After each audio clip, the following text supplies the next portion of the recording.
we're about to take on the toughest conditions of this bikepacking adventure. In our years of riding over 6,000 miles across nearly 20 countries, these were the most challenging conditions we've ever faced. They're stuck in the mud. If you're just tuning in, we are Liz and Alex, and we are cycling 1,500 miles down the length of Great Britain. In the previous video, after staying a night in a spooky Scottish bothy, we crossed into England and began cycling some amazing trails in Northumberland. In this video, as we continue our journey south, we meet back up with the Great British Divide and learn the hard way just how unforgiving this route can be. Over the next 2 days, a relentless headwind and brutal terrain push us towards a breaking point. It's literally the worst kinds of conditions I could imagine. Why did we do this again? Good morning, everyone. It is day 21 of our bikepacking adventure here in the UK. We just left Bellingham, England, and we stayed there a couple of nights due to some poor weather. I feel like we keep getting different suggestions in this area for bike routes we could do, and it's a little overwhelming, to be honest, planning, because there's just so many ways we can go, and everyone says there's really nice areas. So we're just kind of choosing a path and going for it, because we don't have time to do every single bike route in the area. And this is kind of like a cycling haven. Northumberland National Park. Woohoo! I feel like I'm feeling pretty good after a rest day. It was nice having a kitchen so we could make healthy food. We just loaded up on produce, that sort of thing. So even though we waited out most of the bad weather, we still have a pretty serious headwind for most of the day. I think we should have gusts up to 20 miles an hour, and it will be basically straight in front of us. I'm already feeling like today is going to be kind of a hard day. Oh, this headwind. The theme of today is the headwind. You'll hear us talk about it a lot. This headwind's brutal. How are we supposed to bike in this all day? I got literally just knocked completely to the side. The wind, as a cyclist, can be your biggest foe, like you have a giant invisible hand pushing you the wrong direction. And today, it never let up. Great Britain is known for its prevailing southwesterlies, and we knew this risk when we started our journey, but it wasn't until today that we began to truly regret our decision to bike southbound. It's just making even biking downhill a struggle. This Northumberland area is sure a beautiful area. I see why it's popular for cycling. And the roads that we've been on have been so much less crowded than Scotland. You definitely want to follow the cycle paths or the trails if you can in Scotland. When you take on adventures like this, there's always a lot of highs and lows. That's just the nature of adventure travel.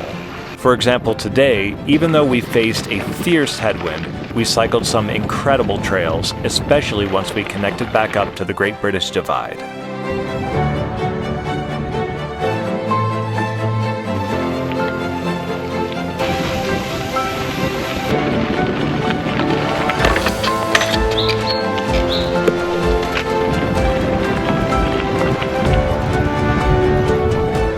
And we also made some new friends. These are funky looking cows. Check out those curls. You're a pretty cow.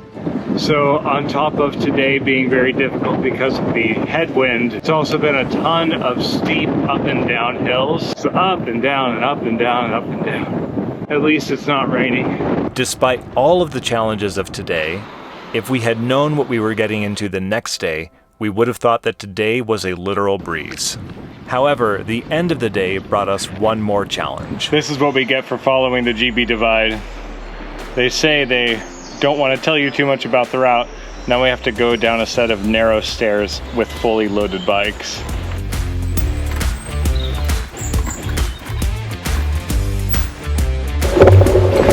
No, oh gosh, oh gosh.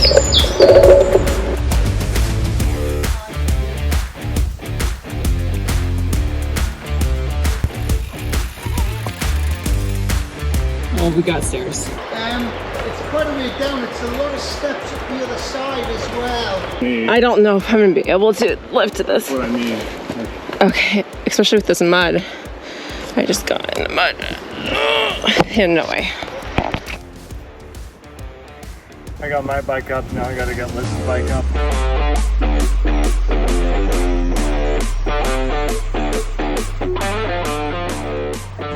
What a champ, carrying my bike upstairs.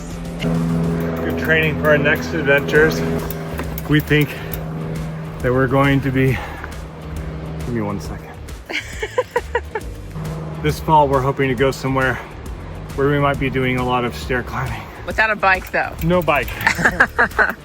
All right guys, well after a fairly rough day with headwinds and then kind of some rough terrain, we're now on a beautiful cycling path here with nice smooth dirt trails. It's lovely. Ah, I see. Okay, thank you.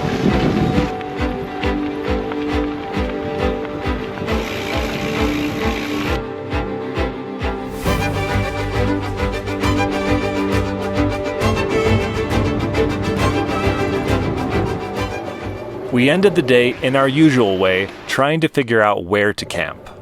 Next campground, 5 miles from here. The caravan park doesn't allow tents.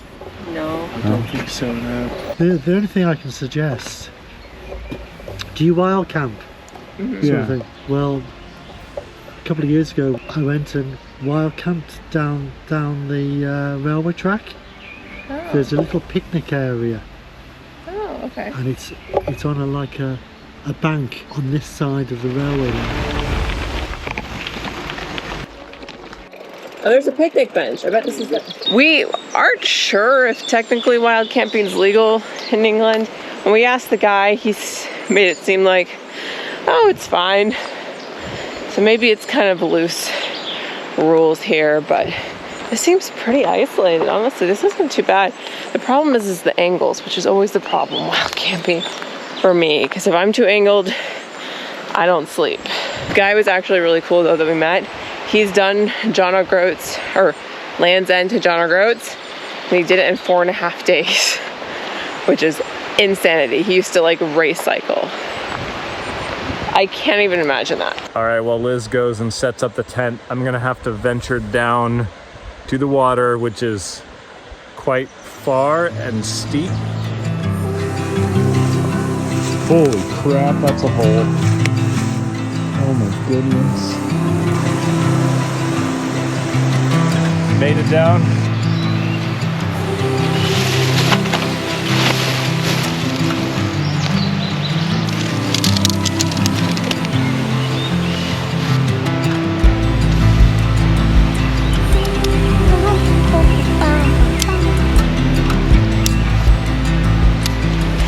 Look at that. I got the tent up by myself. I actually haven't done it with this tent before. We always usually do it together at night. But hey, it's up. It's ready. Alex is still filtering water down by the river, which makes me nervous. It's quite down there. And the water's moving quickly. Baby! Oh gosh, I can't even see him. It makes me very nervous. All right, so we are in our tent. We finished eating and I'm so tired. We're gonna try and get a good night's sleep and get up early because tomorrow we're supposed to have some more crazy wind, 20-mile-an-hour wind gusts coming from the exact direction that we're going. It's supposed to pick up in the afternoon and basically get worse throughout the day. So we wanna get our miles in early to avoid that.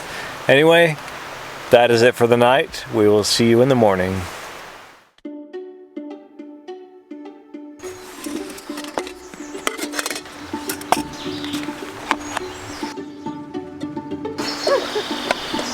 So many bugs everywhere here. We're calling them green spiders. I don't think they're spiders. I think they only have 6 legs, but they're kind of creepy crawly like spiders, and they just get everywhere. I don't know what these things are. So let us know if you know what these little tiny green bugs are. There's so many all over the tent. Hopefully they won't end up in your hair after I shake it off. I'm gonna be far away when you say. Might just go fling the bugs right onto you. Like you would not. It'd be funny. You got to deal with the trauma. Bye bye, green bugs. You want to Go to Liz. Why for the rest of your life? Well, it wasn't the worst wild campsite that we stayed at. It was okay. It was very angled and a bit lumpy, but I slept well. I don't think Liz did. We're not really supposed to be wild camping here, but I don't think anyone cares. We're just trying to pack up our stuff anyway, we're trying to pack up quickly anyway, just to make sure. We don't want any run-ins with the law. So that last clip was pretty funny because literally as I'm saying that we're trying to pack up stealthily, there's a guy walking up this trail right behind me with his 2 dogs. But once again, I was right, he didn't care. Didn't say anything about us camping here, so I don't think it really matters. Bugopolis here. Lovely. Look at all of this trash. We go through a lot of trash.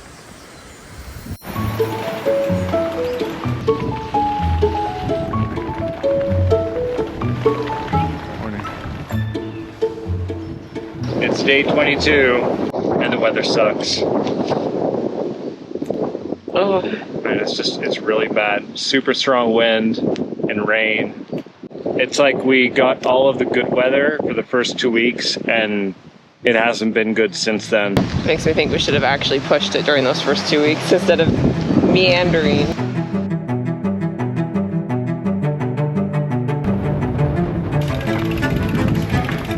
This weather is absolutely miserable. It's just super windy. Now it's pouring. It's really hard to stay motivated when the weather's like this.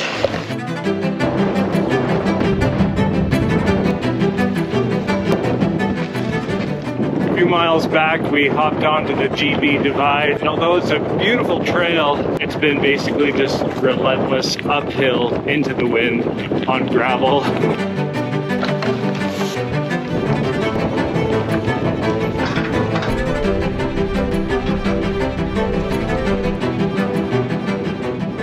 Now I think we're officially in the Morehouse Nature Reserve, which is very beautiful. The headwinds are just so insane here. We are like barely moving. Our average pace has been like 5 miles per hour today. It's been terrible, these headwinds. Whoa, whoa, whoa, whoa, whoa. Cliff. What is this? This is literally a cliff. Trail just ends. From what I can see on the map, we're supposed to stay on this side of the river. So I think it goes up around this way, which is insane. This was the beginning of a 4-hour slog through the worst terrain and conditions we've ever biked through.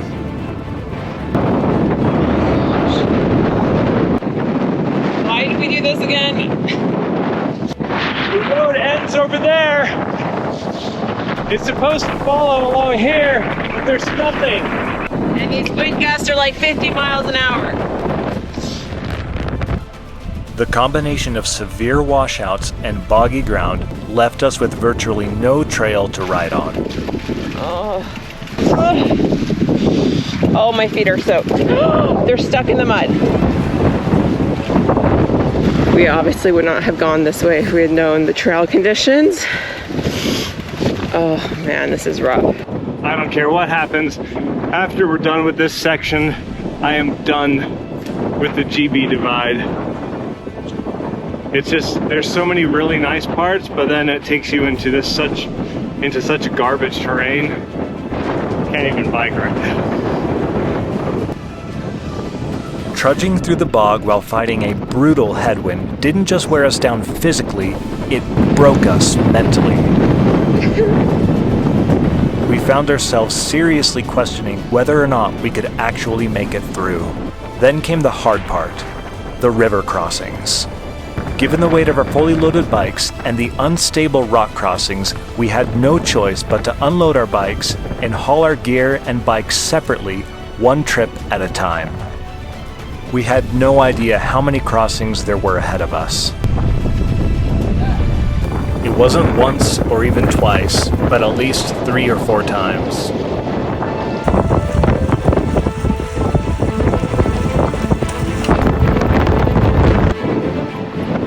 are we supposed to do this? It's way too narrow.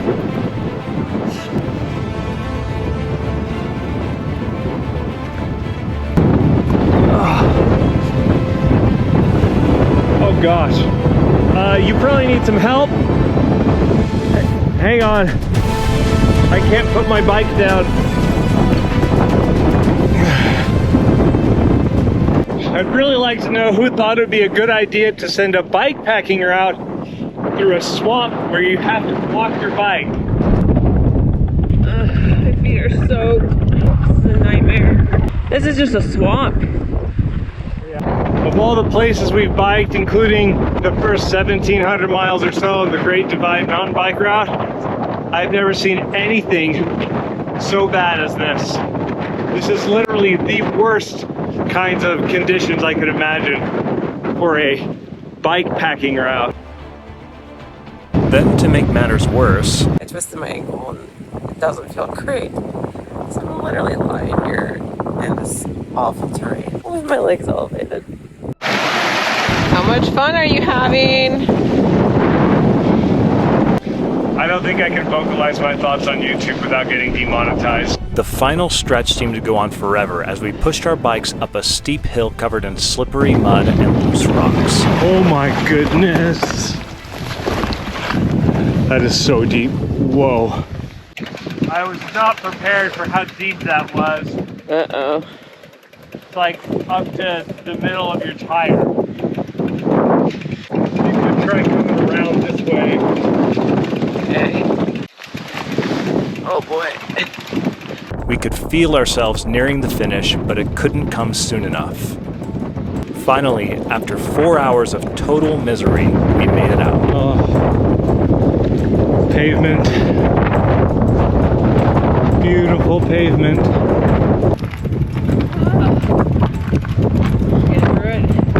We're through it. Oh my goodness. That was literally the worst biking of my life. Even though we were ecstatic to be out of the bog and back on solid road, we weren't in the clear yet. The long descent was beautiful, but the fierce wind gusts made it treacherous, nearly knocking us off our bikes several times. Oh my goodness, the misery is not over. What is this? This is the worst wind I've ever biked in.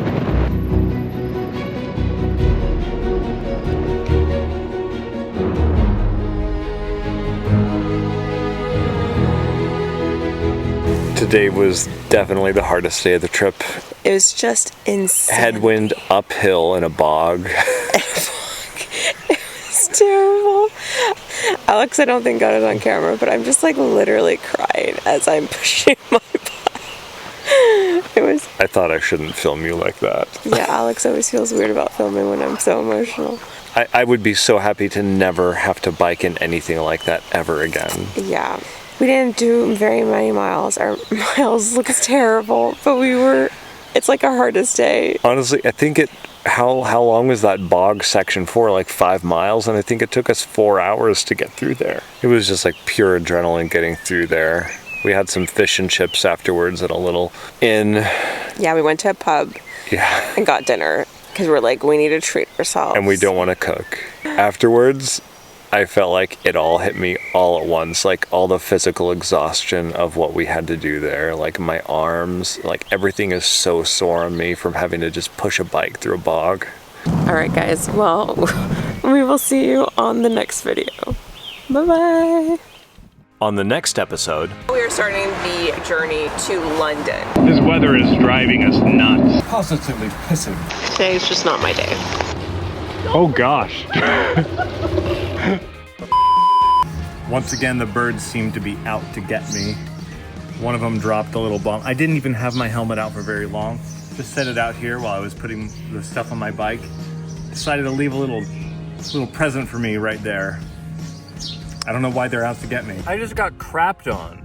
He did a dive bomb over here. This feather from some bird just landed right in my coffee. What does that little sculpture look like? Oh boy. I was gonna say Jeff Bezos' rocket.